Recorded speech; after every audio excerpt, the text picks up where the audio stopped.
Donc, ça fait une semaine que j'ai commencé ma formation pour devenir développeur d'applications Python sur Open Classroom. Et donc, comme je me suis engagé à le faire, je vais essayer de faire une vidéo chaque semaine. Je vais résumer l'avancée de mon projet, comment ça se passe, pour que ce soit intéressant pour les gens qui veulent commencer cette formation Open Classroom. Donc, je me suis inscrit lundi matin à 7h30 du matin parce qu'en fait, simplement, la formation commence au moment où on paye. Donc, voilà, donc j'ai payé à ce moment-là. Donc, la formation est organisée en projets et on a en fait accès à tous les projets en même temps, à tous les descriptifs de projets et des cours associés en même temps. Mon mentor m'a dit qu'on pouvait les passer dans n'importe quel ordre, c'est pas important, mais évidemment c'est conseillé de les faire dans l'ordre puisqu'il y a une augmentation de la difficulté qui est assez logique. Le projet numéro 1, c'est juste se présenter à son mentor, donc c'est une session qui est enregistrée, et montrer son planning et montrer comment on va faire face aux difficultés. On peut penser que c'est un peu gadget, mais je trouve que c'est vraiment pertinent d'avoir un projet 1 comme ça, parce qu'en fait, le problème des formations comme ça, c'est pas nécessairement qu'elles soient difficiles ou qu'elles soient chères. Le problème numéro 1 à garder en tête, c'est l'abandon. J'ai un peu, enfin, ma carrière avant enfin, ce que j'ai fait dans ma vie avant était très lié à l'e-learning et à l'enseignement, pour moi principalement des langues en ligne, des cours en ligne. Donc j'ai vendu pas mal de formations moi-même, de formations en ligne. Le truc typique, c'est que c'est facile de vendre, mais une fois que les gens ont acheté, on a très typiquement moins de 10% des gens qui finissent une formation et on en a souvent un tiers qui ouvre même pas, en fait, qui commence même pas la formation. Donc c'est normal dans une formation en ligne d'avoir énormément d'abandon. Et donc, sachant ça, quand je m'engage dans une formation en ligne, pour moi le but c'est à tout prix d'éviter l'abandon, d'éviter en fait simplement voilà, d'en avoir marre ou de trop traîner dans ce cas-là. Parce qu'en fait l'abandon est jamais clair. Il n'y a personne qui va dire j'ai abandonné. Il va plutôt dire ouais non je prends mon temps ou alors j'y reviendrai dans un mois ou des choses comme ça. Donc c'est assez pertinent de vraiment de bien travailler sur le projet 1 et de vraiment planifier en se disant ça va être plus dur que prévu, ça va prendre plus de temps que prévu puisque c'est un biais cognitif habituel, enfin un biais cognitif très commun de se dire ah le projet va prendre 3 mois et puis en fait ça prend 6 mois. Donc pour vous dire, la formation prend 800 heures, c'est ce que Open Classroom dit, donc ça prend un an en gros. Si on fait du 20 heures par semaine, ça fait 40 semaines. Mais si on rajoute des vacances, si on rajoute tous les imprévus de la vie, voilà, ça fait à peu près un an. J'ai déjà de l'expérience en développement, j'ai déjà de l'expérience en Python, donc je peux me dire que je vais aller plus vite, mais je mise quand même sur 40 semaines de travail parce que voilà, on va voir plus tard comment ça se passe. Jusqu'ici, ça se passe bien pour moi, ça va vite, donc c'est bien. Alors, quand on rejoint la formation, on a accès donc au projet, aux cours qui de toute façon sont gratuits sur Open Classroom, que moi j'ai pas trop suivi pour une raison en fait qui est complètement stupide, mais c'est parce que j'ai l'habitude de tout faire en anglais quand j'apprends et quand je code, et j'ai vachement de mal avec les tutoriels en français puisque les mots sont traduits, et du coup j'arrive pas à savoir qu'est-ce que c'est une bibliothèque, qu'est-ce que c'est un paquet, enfin ça me prenait la tête, donc j'ai l'habitude de chercher d'autres tutoriels par moi-même, donc je les ai pas vraiment utilisés. Euh, on a accès donc à ces cours-là. On a accès au Workplace, donc il y a un espace, Workplace ça appartient à Facebook, donc c'est en gros c'est comme un groupe Facebook en fait où il y a tout le monde, on doit se présenter dessus. Euh, et on a accès aussi, donc ça c'est pas un truc mis en place par Open Classroom, je crois, c'est mis en place par les étudiants à des Discord, donc quand même une interface un peu plus facile. Et le Discord pour les projets de cette formation web développement Python sont organisés par projet. Donc c'est super bien parce que ça fait qu'il y a des sous-groupes. Je suis pas super à l'aise avec, avec Discord. Je suis un peu un boomer avec ça. Je me suis inscrit. Enfin, je suis pas encore très à l'aise, mais c'est bien catégorisé et c'est actif. Surtout, les gens sont actifs, les mentors sont actifs et les étudiants sont actifs. J'ai l'impression que, alors, c'est surtout les gens les plus à l'aise qui parlent beaucoup, comme souvent dans les forums, dans les groupes.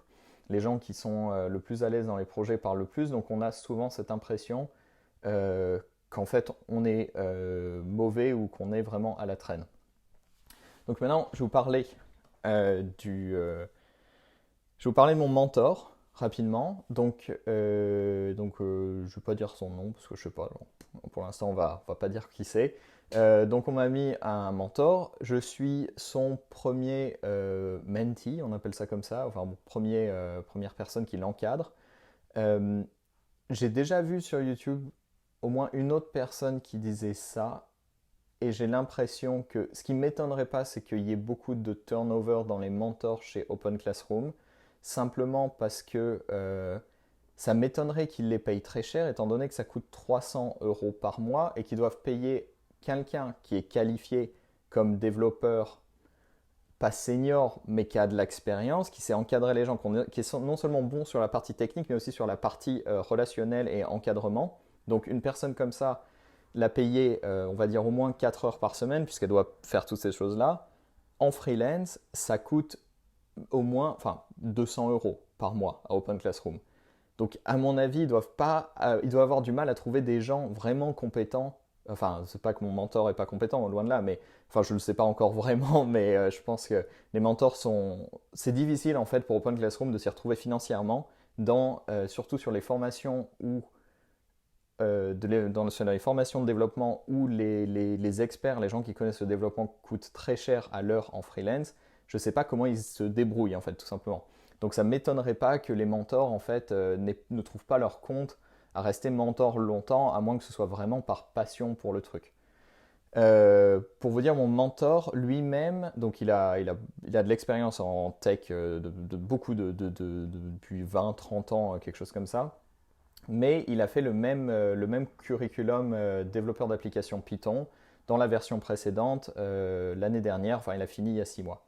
Donc, d'un côté, c'est bien parce qu'il connaît bien ces problématiques. D'un autre côté, c'est un peu comme si j'étais encadré par quelqu'un qui sortait justement, qui venait d'être étudiant en Python. Et on verra comment ça se passe. Et puis peut-être qu'il va regarder cette vidéo et puis on va en parler. Mais moi, en fait, ce qui m'intéresse vraiment en Python, c'est aussi d'avoir les bonnes pratiques. Parce que je sais que c'est quelque chose qu'on peut négliger quand on apprend en autodidacte. Et donc, je vais vraiment essayer d'utiliser le jury et le mentor pour vérifier que mon code fonctionne, certes, mais que c'est bien fait, que c'est quelque chose qui est dans les normes, le PEP 8 ou les trucs comme ça que je ne connais pas encore très bien. Voilà. Voilà pour le mentor. Maintenant, le projet 2. Donc en fait, j'ai commencé le projet 2 dès mon deuxième jour, parce que le projet 1, bon, j'ai vraiment passé beaucoup de temps dessus, en fait, à vraiment préparer un truc nickel. Pour moi aussi, de vraiment faire un petit tableau, un graphique, un diagramme de Gantt avec tout ça. Bon, je vous montrerai ça dans une autre vidéo. Le projet 2, je l'ai commencé direct. Et au début, j'étais assez serein dans le sens où, voilà, j'ai déjà fait du Python. C'est un projet de scraping, donc récupérer des données à partir d'un site internet dont on n'a pas accès à la base de données. Donc on va choper dans le HTML en fait toutes les informations. Euh, et j'ai trouvé ça, même si j'ai presque fini donc en 20 heures, on va dire que j'ai mis 20 heures à finir le projet, il n'est peut-être pas encore totalement fini, et j'ai vraiment fini sur des trucs, mais je l'ai trouvé en fait super dur pour un projet numéro un. En fait, je pense que si vous avez. En fait, je me suis dit, si ça c'est le projet numéro un, les personnes qui n'ont jamais codé, elles vont se prendre un coup au moral sévère. Parce que c'est. En fait, il faut connaître Python pour pouvoir faire ce projet. Je m'attendais à un truc assez simple où en fait on a vraiment des données bien formatées et on doit faire, voilà, mettre en place, je sais pas, des if-else ou des loops de différents types de trucs, peut-être même ouais, ouvrir un fichier CSV et écrire dedans. Mais là, la complexité, ou peut-être que je m'y suis très mal pris et qu'en fait mon projet est beaucoup plus trop compliqué, mais on doit gérer des URL, on doit faire du regex parce qu'en fait, faut, faut utiliser du regex, faut utiliser je vais utiliser les mots anglais, désolé, hein, des libraries, il faut avoir un code avec des fonctions qui fonctionnent bien. On ne peut pas écrire tout en script d'un bloc. Enfin, ce serait encore pire en fait. Euh, mon projet au final, il fait, j'ai à peu près 250 lignes de code Et voilà, et c'est générer il faut créer des dossiers de façon plus ou moins dynamique en fait, c'est-à-dire en fonction du code, on va créer des dossiers ou pas créer des dossiers, on va créer des fichiers CSV, on va télécharger des images. Il y a énormément de choses qui m'ont pris, alors j'ai pas bloqué dessus, mais que je savais pas faire du tout et qui m'ont pris du temps à comprendre. Donc si vous commencez, si vous avez déjà commencé Python, développeur d'application Python, et que vous partez de zéro, je suis très curieux de connaître votre ressenti.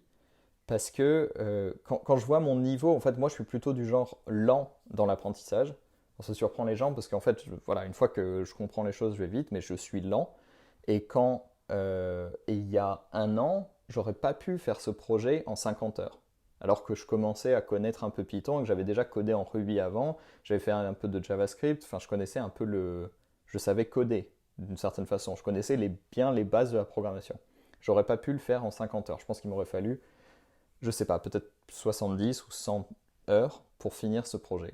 Donc voilà, donc c'est un projet super dur, mais ce qui est bien, c'est qu'après, j'ai pas l'impression que les autres projets soient nécessairement des grosses étapes comme ça. Ils ont l'air durs aussi, mais si on sait coder ça, c'est vrai qu'après, on peut considérer. Enfin, moi, j'ai l'impression que si on sait coder ça, on peut déjà travailler comme développeur Python dans pas mal de. Alors, pour les entreprises, je sais pas, mais il y a plein de gens que ça intéresserait. Si on sait faire le projet 1, de mon point de vue, on peut trouver du travail, des petits boulots en freelance si vous connaissez des gens qui sont entrepreneurs et qui ont besoin d'automatiser des tâches. Donc voilà un peu pour le projet 2. Je vous montrerai peut-être dans une autre vidéo à quoi ça ressemble. Et puis, donc là, aujourd'hui, c'est dimanche, je vais continuer à coder, je vais finir mon projet 2. Donc il me reste plus grand chose, juste des détails, écrire du texte, vérifier que mon GitHub est bien mis en place. Et la semaine prochaine, je dois, avec mon mentor, refaire le projet 1, enfin l'évaluation, parce qu'en fait, voilà, on essuie les plâtres. Voilà. Donc, il y a eu un problème d'organisation. Euh, et ensuite, et je vais commencer donc le projet 3 la semaine prochaine. Donc, je vous en dirai plus, qui a l'air d'être un projet de gestion, de planification en fait de projet, plus que de code à proprement parler. Donc c'est cool parce que c'est un truc que bah, j'ai déjà fait, mais voilà, c'est comme pour ce projet, je ne sais pas à quel point j'ai de l'avance par rapport à la moyenne. Voilà, donc si vous commencez ça et que vous galérez comme des fous, que vous avez l'impression d'être nul, rassurez-vous, je pense que c'est tout à fait normal, je pense vraiment que ce projet est dur. Et donc franchement, si pour les gens qui commencent direct par ça et qui connaissent quelques bases en Python ou qui n'ont jamais codé de leur vie, eh ben, je vous applaudis. Euh, et félicitations pour vous lancer dans un truc pareil. Et surtout, si vous tenez le coup et que vous continuez, ben, c'est super. Voilà. C'est tout pour cette vidéo. On se voit donc la semaine prochaine où je vais publier une autre vidéo et je vous donnerai des nouvelles.